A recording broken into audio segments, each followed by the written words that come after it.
Money cannot buy the honor which you have earned tonight. Hey, what's up, Turtle fans? Today we're going to take a deep dive into Shredder from the original 1990s Ninja Turtles movies.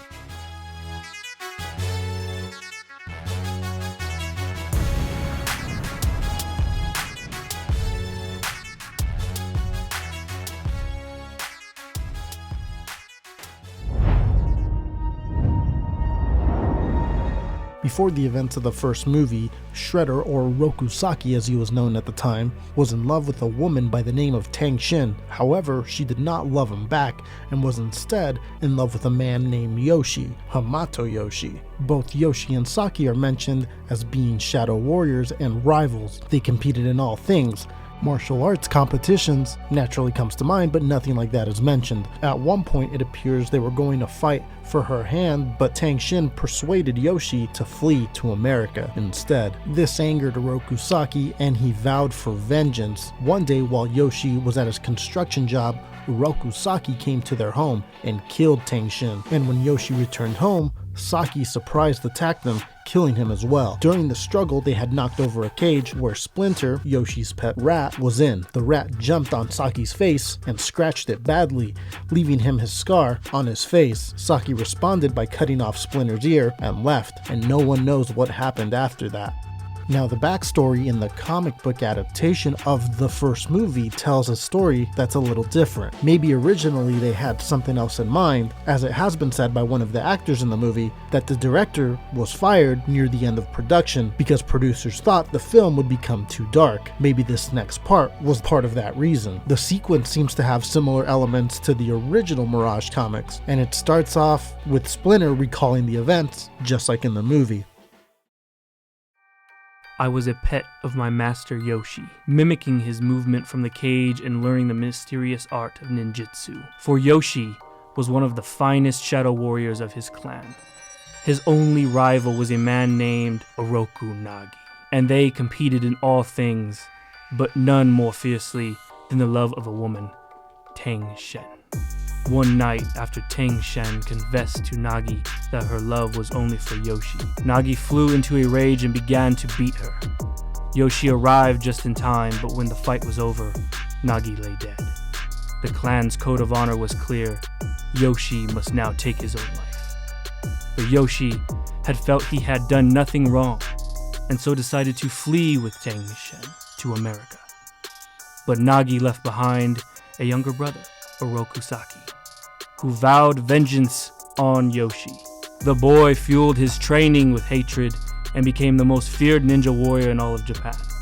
Honing his skills until he was ready to fulfill his vow, Yoshi returned home one night to find his beloved Shen dead.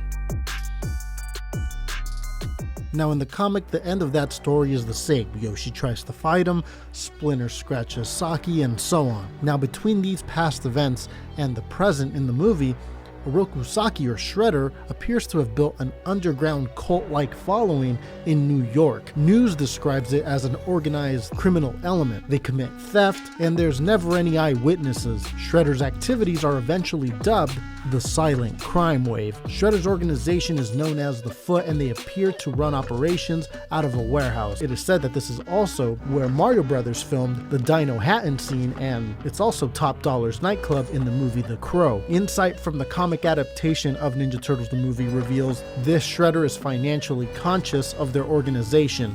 Although in the movie he says money cannot buy the honor which you have earned tonight, in the comic adaptation he says to the four criminals captured at the beginning that money has paid as bail for their freedom is money lost to them, and this causes Shredder to beat them up after he says their debt has been paid. There's actually deleted scenes of this in the Turtle Power documentary. Now, I'm not exactly sure where Shredder's revenue comes from, but the movie shows the kids and Foot Clan stealing wallets, purses, electronics, comics, bicycles, alcohol and cigarettes, regular or mental, food and drinks, and much more. One would imagine they turn around and sell this stuff, plus live off of it. In the comic book adaptation of the movie, Shredder seems to suggest that their ultimate goal is to make the city their playground, using it as they please. rewarding themselves and punishing their enemies. In this universe, Shredder's Foot Clan appears to have been going on for years, but over in Japan, as is described by Chief Stearns in the movie, when he talks about how some of the immigrants are drawing parallels between what's going on now in New York and how it went down back in the day in Japan with a secret band of ninja thieves. April also mentions the Foot's past in Japan in a news interview after she's been mugged. I would imagine they are talking about Shredder building up the organization in Japan and then bringing the Foot to the States. Now, Shredder seems very obsessed with keeping the knowledge of the existence of the Foot a secret. He can be seen monitoring multiple TVs and silences April when she dares to bring it up. In the comic book version, not only is he watching her news report, but he appears to be watching multiple channels at once. Different movies and shows and programs can be seen displayed on multiple TVs. Friday the 13th, Betty Boop, soccer, Star Trek, the news. Now, when this Shredder discovers about the existence and location of the Turtles, he kidnaps Splinter, though he does not appear to know who Splinter is. He just doesn't like that these creatures are interfering with his business. He eventually also sends the Foot after the Turtles as well, and gets more intrigued with them when he starts to understand how they fight, as it is Yoshi's style, Oroku Saki's old rival. On his second attempt to get the Turtles, he goes himself and meets up with them on the epic rooftop battle. In the movie, the Shredder ends up with Leonardo pinned on his back, and he gets the Turtles to disarm. In the comic book adaptation of the movie, the Shredder appears to either disarm them or break their weapons, and almost defeats them until Splinter shows up, but then the ending's the same with Shredder falling off the building, and that's it. Obviously, it's a little different in the movie. He falls into the garbage truck and gets crushed by Casey. Now, it has been said that Eastman and Laird didn't want Shredder to appear in movie 2. Apparently, Laird had planned a scene for movie 2 where a garbage man found Shredder's helmet, subtly referring to his fate from the first movie, and that he would have returned in the third movie. But producers wanted the movie to be more like the cartoon, so Shredder returned.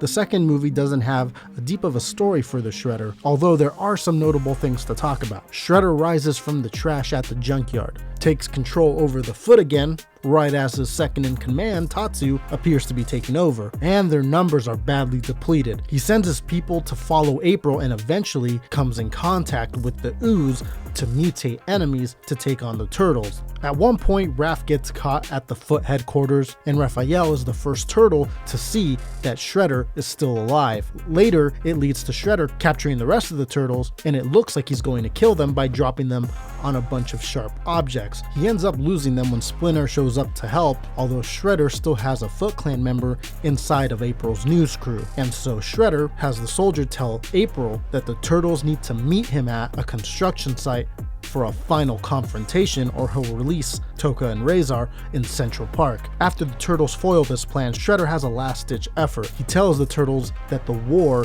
is far from over, that he will use the remaining canister of ooze in small doses to create more mutants, although Kino ends up showing up and kicking the canister out of his hand. In the comic book adaptation of the second film, it's actually Donatello that tackles him, and he drops the canister. Anyways, Shredder appears to hold on to a smaller vial containing one of those smaller doses he spoke of, and he ends up taking it, becoming Super Shredder. This version of him is a lot larger and appears to have super strength. He rips through large wood beams like they're nothing as he tries to get to the Turtles, and eventually this causes him to get crushed, and so this is how Shredder's story ends. Shredder and the Turtles make no physical contact throughout the second movie, only exception being when Shredder picks up Leonardo and throws him at the very end. Shredder does not show up in the third Ninja Turtles movie, but it is said that there was supposed to be a fourth Turtles movie that didn't happen, where at least in one version of it, he would have returned by being put back together by nanobots. Concept art of Shredder in a fourth Ninja Turtles movie can be found online. The 2007 movie is said to be loosely connected with the original films, depending on who you ask, which if you believe, then this original trilogy Shredder could have had a daughter the whole time in Karai, although she's not directly referred to as his daughter in the 2007 film, and some believe they may have wanted to go the way of the original comics, where she was a member of the Foot Clan's Council of Five, which was part of the Foot's global hierarchy. Looking at the movie through this lens gives it a slightly different but cool perspective. Anyways, in this 2007 movie, you can see that the Turtles must have brought home Shredder's helmet at one point, and Splinter put it on display in their den. The Shredder is mentioned at the beginning of the movie, which at least gives you an idea of what he might have looked like had he returned, and he can also be seen in the action figures of the 2007 movie. A poster mocked up by somebody at Imagi Studios appears to also show a possibility of what this Shredder could have looked like. You can see him looking at Michelangelo with red eyes.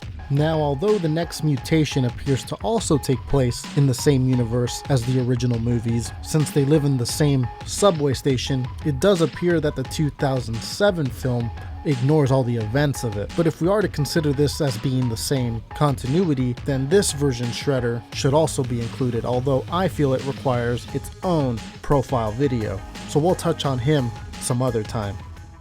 Going off the T-files of the 1990 movie DVD, this Shredder is 6 foot 2 inches tall and weighs 220 pounds. His profile reads, "The Shredder is a ninja master of the Foot Clan. The Foot have existed for centuries, and the Shredder is their prodigy. He considers himself unstoppable and reigns supreme in the clan.